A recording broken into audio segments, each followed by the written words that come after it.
Olá, sejam todos muito bem-vindos. É, Nós estamos improvisando um pouquinho nessa aula porque, infelizmente, aconteceram alguns probleminhas técnicos e nós vamos prosseguir nossas aulas, mesmo improvisando de vez em quando. E, como eu disse para vocês, as aulas serão sempre bem diferenciadas uma das outras. Então, nós vamos aproveitar que acontecerão imprevistos para fazer uma aula diferente. Nessa aula, vocês não vão poder me ver, mas vão estar ouvindo a minha voz e vão poder acompanhar a projeção que eu estou fazendo através da tela do computador. Eu acho melhor gravar, apesar da qualidade ficar relativamente inferior, porque não trava, não vou ter problemas para enviar para vocês, então facilita as nossas vidas, tanto para enviar para vocês quanto para vocês baixarem. Então, nós vamos continuar falando sobre física dentro do ensino de ciências. Eu andei pesquisando e houve algumas reformulações no ensino de física, no ensino de ciências, ou, melhor dizendo, na matriz curricular, no currículo das ciências em si, em que as ciências agora são divididas, dividida em eixos temáticos. Então, cada eixo temático, o professor tem a liberdade para trabalhar com determinado assunto. Então, através desse eixo temático, que o professor pode estar fazendo a sua própria metodologia ou tentando se adaptar a uma metodologia que melhor se enquadre dentro do contexto da escola, dentro do contexto da região em que a escola está inserida, dentro do contexto social e econômico dos alunos e assim por diante. Então, eu peguei aqui um eixo temático em que eu vou mostrar algumas formas de inserir a física dentro desses eixos temáticos. Então, vou começar prosseguindo aqui com vocês. Eu vi aqui, para início de conversa, que existem 4 eixos temáticos. O primeiro eixo temático é a Terra e ambiente. O segundo é a vida e ambiente. O terceiro é ser humano e saúde. E o quarto, tecnologia e sociedade. Então, a ciência, o ensino de ciências ou conteúdo relacionado às ciências estão inseridas dentro desses eixos temáticos. E eu vou começar, é claro, pelo primeiro. Então, eu escolhi o primeiro eixo temático, que é a Terra.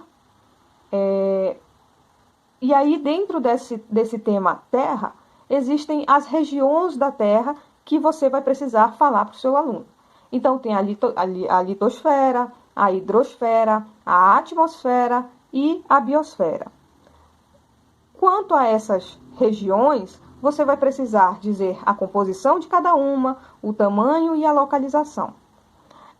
Um erro que a maioria dos professores de ciências cometem é que, quanto à composição, ao tamanho e à localização, você não precisa forçar o seu aluno a decorar.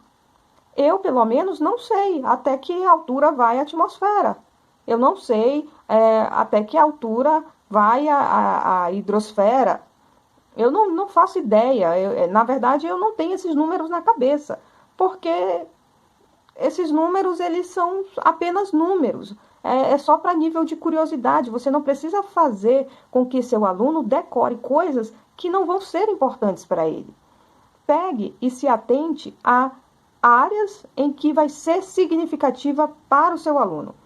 Então, eu vou destrinchar aqui, não vou ensinar vocês sobre litosfera, hidrosfera, não vou ensinar vocês sobre as regiões da Terra. O que eu vou mostrar para vocês é como a física poderia ser inserida nesses temas, nesses tópicos, de forma que ela cooperasse com as outras ciências, se integrasse às outras ciências, e a gente vai estar falando, querendo ou não, sobre a interdisciplinaridade e a multidisciplinaridade. Então, a ciência, ela é uma disciplina dentro da sala de aula ou do espaço escolar, ela é uma disciplina que tem múltiplas características de outras ciências que são separadas lá no ensino médio, lá quando o aluno ingressa para o ensino, dentro do ensino médio, lá quando ele termina o seu 9º ano no ensino fundamental. Continuando. Primeiro, a gente estava falando de litosfera. Então, a litosfera, todo mundo sabe que vai trabalhar ali as primeiras camadas, a primeira camada, a composição da primeira camada da Terra. Como você ensinaria isso para o seu aluno? Eu estou mostrando aqui uma imagem para vocês. Essa imagem é apenas de massinha de modelar. Então, você pega a massinha, pede para o seu aluno levar a massinha de modelar. É claro que, se o seu aluno não tem condições de comprar a massinha de modelar, é claro que você vai ter que arranjar uma alternativa. Mas é uma metodologia, é uma proposta bastante interessante. Inclusive, eu olhei essa foto e fiquei, nossa, que foto bonita. Porque as crianças mesmas confeccionaram a sua ideia de terra, de planeta Terra, de litosfera. É claro que aqui vai estar abordando não só a litosfera em si, mas a composição interna da Terra, que já não é mérito da litosfera. Mas você pode estar fazendo esse apanhado geral, que eu acho que não custa nada, e usando uma brincadeira para ensinar ciências. Eu acho que na verdade, todas as ciências, desde a disciplina ciências em si até a física, a química e a biologia, deveriam ser ensinadas de uma forma muito mais prazerosa e muito mais criativa do que decorativa. Eu não quero decorar os animais, eu não quero decorar o filo, o subfilo, se é espécie, subespécie. Isso é importante que o aluno saiba. Mas bora fugir um pouco desse ensino que pede tanta decoreba e partir para um ensino que seja mais significativo, que o aluno vai lembrar de quantas camadas tem a Terra, porque ele vai confeccionar aquilo, ele vai praticar aquilo com a massinha de modelar, sem falar que vai estar trabalhando vários aspectos do desenvolvimento cognitivo do seu aluno. Quando ele pega e manipula a massinha de modelar, manipula as cores, manipula o desenho, o formato, tudo isso você está fazendo, está ajudando, fazendo com que o seu aluno se desenvolva, tanto fisicamente quanto mentalmente, e essa é uma prática, inclusive, de extrema importância para que o seu aluno desestresse. Para ele não vai estar, na cabeça do aluno, ele está brincando, ele não está estudando, ele está brincando. Tanto é que eu vou falar de espaços não formais para utilizar para o ensino de ciências, e as pessoas chamam de aula-passeio. Não existe isso, aula-passeio. Aula é aula, passeio é passeio. Então, você vai para um lugar diferente estudar, mas você vai estudar, você vai aprender com aquele lugar, com aquele ambiente, usando aquele ambiente como ferramenta, como um novo espaço para se estudar. Mas aula-passeio não existe. Essa é a minha concepção, né? Aula-passeio não existe. Então, uma aula chata em que o professor apenas desenha a crosta terrestre, e diz quantos quilômetros vai, de tantos a tantos quilômetros de camada na Terra, é chato. Agora faz a brincadeira, a melhor crosta terrestre ganha, sei lá, uma serenata de amor, sei lá, pipoca, faz uma brincadeira, uma gincana com a própria massinha de modelar, o melhor trabalho vai ser o vencedor, mas não esqueça de recompensar também quem se esforçou. Não é só recompensar o ganhador, mas também ter o prêmio de consolação para quem não ganhou, porque senão você pode frustrar aquele seu aluno que não ganhou o primeiro lugar. E isso é muito importante, porque nós estamos trabalhando com crianças. Aqui, falando de atmosfera. Esses dois alunos que estão aparecendo foram meus alunos, e eles apresentaram uma maquete, uma espécie de maquete da formação da nuvem. Então, eles fizeram toda uma estrutura e dentro da nuvem eles colocaram um pisca-pisca azul. Então, quando eles ligavam, não dá para ver muito bem nessa imagem, mas quando eles ligavam o pisca-pisca azul num ambiente escuro, parecia muito as nuvens entrando em contato umas com as outras e provocando descargas elétricas. Você poderia até explicar como que acontece a chuva, como que cai a chuva, por que a chuva cai, como que os pingos se formam e de onde vem a chuva, por que os raios elétricos acontecem e por que o trovão acontece. Por que o trovão vem sempre 3 segundos depois do relâmpago? O que é o relâmpago? O que é o trovão? Tudo isso você pode estar explicando justamente dentro dessa parte que se refere ao estudo da atmosfera. Além disso, você pode estar começando a iniciar ali o seu aluno a entender cargas elétricas, descargas elétricas, por que é importante as antenas terem um fio que leva até a Terra. Você pode explicar, tem como explicar de uma forma simples por que alguns plásticos... por que quando a gente liga a televisão de tubo atrai os pelos? Por que isso acontece? Ou você pode mostrar, levar um experimento e mostrar como que acontece, por que a gente leva choque, é a mesma coisa que acontece com as nuvens e assim por diante. Então, existem várias maneiras de você ensinar ciências. Eu vou estar continuando aqui. Essa é uma apresentação de uma turma também de ciências com habilitação em biologia do campus de Cametá. Aqui nós desenvolvemos o seguinte: nós criamos vários experimentos de vários temas da física envolvida na disciplina e eu pedi para que grupos fizessem experimentos. E isso nós vamos fazer também, tá bom? Então, cada grupo apresentou o seu experimento, não para mim, mas eu fui até a escola e convidei a escola para vir até a universidade, conhecer a universidade em si, conhecer o que acontece dentro da universidade, o que é a universidade, que a maioria dos alunos nem imaginam que é a universidade, não sabe nem se existe, ou talvez não saibam nem o que acontece ali dentro, ou por que as pessoas estão ali dentro. O que elas fazem lá dentro? E aqui, essa foto específica mostra um canhão de ar. O que é o canhão de ar? A grosso modo, você injeta borrifa, álcool ali dentro, faz um furinho, põe uma bolinha ali numa extremidade, no outro furinho onde a moça está colocando um fósforo, quando vai acontecer a combustão e o ar que está ali dentro vai expandir. Então, quando você aquece qualquer gás que você aqueça, esse gás ele vai expandir. E nessa expansão, ele precisa ocupar um volume maior. Então, a latinha deixa de ser suficiente para conter esse gás.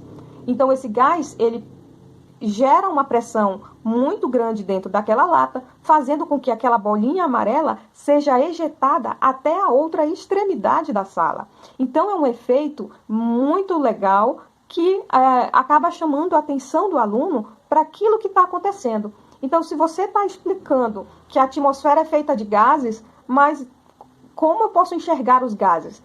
Eu não posso, talvez, enxergar os gases em si, mas eu posso enxergar o que acontece com eles ou o que eles podem provocar.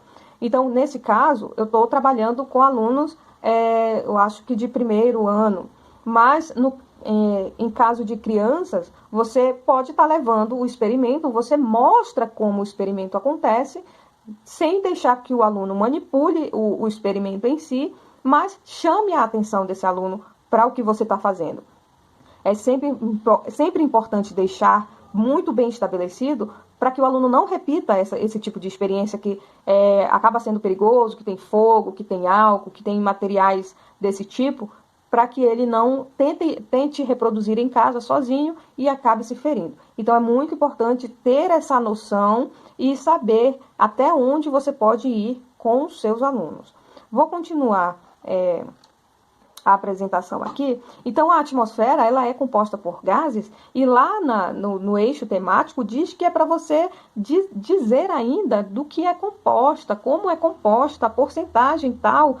E eu acho que você tem que mostrar, sim, concordo que você tem que mostrar. Você tem que dizer que a atmosfera é composta por oxigênio, por dióxido de carbono, por hélio, por metano, por hidrogênio, por ozônio e por outros gases em menor nitrogênio também, que é muito importante, outros gases em menores proporções, mas não exija do seu aluno saber a porcentagem de cada gás. Isso é absurdamente ridículo até. Né? Ninguém sabe, ninguém decora isso. Para que encher a memória do aluno com coisas que não significam nada para ele? Mas agora sim, você precisa dizer qual a importância do oxigênio, qual a importância do nitrogênio. O nitrogênio, ele não está só no ar, ele também está no solo. E aí é que nós vamos estar relacionando esses gases todos e dizendo que gás é apenas uma forma da matéria se comportar. Mas existem outras formas. Ela pode ser um líquido, ela pode ser um gás, ela pode ser um sólido e assim por diante. Existem outros, só a nível de curiosidade para os meus alunos, existem outros estágios da matéria, tá? Mas infelizmente nós só dizemos que existem 3 estados da matéria: sólido, líquido e gás. E aí existe a transição de um para outro, e essas transições elas são também abordadas no ensino de ciências. Aí sim, essas transições do sólido para o líquido, do líquido para o gás, do gás para o... Essas transições sim são importantes que o aluno saiba. Por quê? Porque quando o aluno ingressa no 2º ano do ensino médio, ele precisa saber quais são essas transformações que a matéria pode sofrer ao longo de um aumento de temperatura, de um aumento ou diminuição de pressão. Pressão e temperatura estão relacionadas, quando aumenta, quando diminui, e isso eu vou tentar mostrar pelo menos o básico para vocês. Antes de vir aqui mostrar o próximo slide, eu quero mostrar um vídeo. Esse vídeo aqui, ele tá um pouquinho ruim, né? Vou tentar diminuir. Aqui ficou bom, ficou melhor assim. Esse experimento, ele é uma garrafa PET qualquer. Nesse caso, nós utilizamos uma garrafa de 5 litros de água mineral e uma bomba de encher pneu, além de uma rolha que coubesse muito bem ali na borda da garrafa. Nós borrifamos também o álcool e deixamos esse álcool ficar misturado aos outros gases que estavam ali dentro da garrafa e começamos com um furo na rolha, começamos a injetar ar dentro da garrafa. Então, eu vou mostrar para vocês como que isso aconteceu. Então, o meu aluno foi injetando ar, até que a pressão, quando ele injeta ar aqui dentro, a pressão aumenta, ao ponto em que, quando eu tiro a rolha de forma repentina, gera uma espécie de nuvem. E tanto é que esse experimento é chamado de nuvem na garrafa. Isso aqui era uma aula em que nós estávamos testando os experimentos para que nós pudéssemos apresentar para os alunos que eu estava trazendo de uma escola pública. Tá? Esses alunos eram da turma de engenharia florestal e mesmo assim, mesmo não tendo que trabalhar, mesmo não sendo tendo que trabalhar com educação, eles acharam extremamente importante o fato de apresentar esses experimentos para outras pessoas, porque eles acabaram desenvolvendo, inclusive, a sua capacidade de se portar diante de um grupo de pessoas e assim por diante. Então, percebam que o desenvolvimento dos nossos alunos não está atrelado a um fator único. Você não precisa dar aula o tempo todo no quadro. Você pode explorar outras possibilidades. Eu entendo que é até uma questão de instinto sobrevivencialista, de você ter abrigo, ter comida, ter o suficiente para você sobreviver e você ficar ali naquela sua zona de conforto e não se arriscar, porque ali você consegue ter tudo que você precisa. Então, se arriscar é colocar em jogo o que você já tem. Então, nesses casos, na maioria dos casos, o professor prefere somente o quadro branco e o pincel. Quando a escola tem quadro branco, né? Quando ela não tem, é no giz mesmo. Mas vamos falar de biosfera agora. Como você trabalharia a biosfera?